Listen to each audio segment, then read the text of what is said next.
네, 높음에서 매우 높음으로 코로나19 위험도가 올라갔습니다. 정부는 이에 따라서 일상회복 2단계 전환을 유보하고 4주간 특별방역 대책을 시행하기로 했습니다.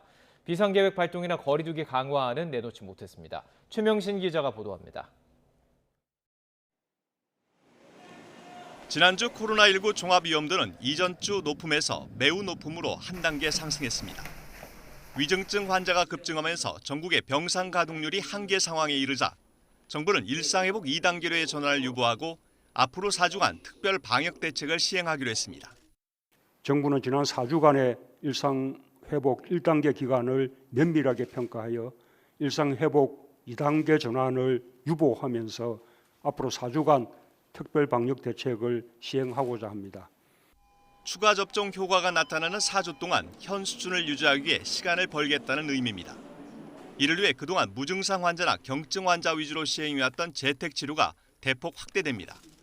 모든 환자가 기본적으로 본인 집에 머물면서 필요한 경우에만 입원 치료를 받는 의료 대응 체계로 전환됩니다. 앞으로는 재택 치료에 대한 동의 여부와 관계없이 모든 확진자가 기본으로 재택 치료로 배정되며 입원 요인이 있는 경우에만 병상을 배정받게 됩니다. 정부는 생활치료센터 입소 사례와 비교해 재택 치료 과정에서 드는 추가 비용을 따져본 뒤 생활지원금을 책정하기로 했습니다. 또 항체 치료제를 생활치료센터와 요양병원 등으로 확대해 위중증 환자 발생을 최소화하고 경구용 치료제 도입도 서두르기로 했습니다. 경증 환자의 중증 전환을 막기 위해 국산 항체 치료제인 레키로나주에 대한 사용을 확대하겠습니다. 관심을 모았던 사적 모임 인원 제한이나 식당이나 카페의 미접종 모임 인원 축소 등 실제 방역 강화 대책은 결론을 내지 못했습니다.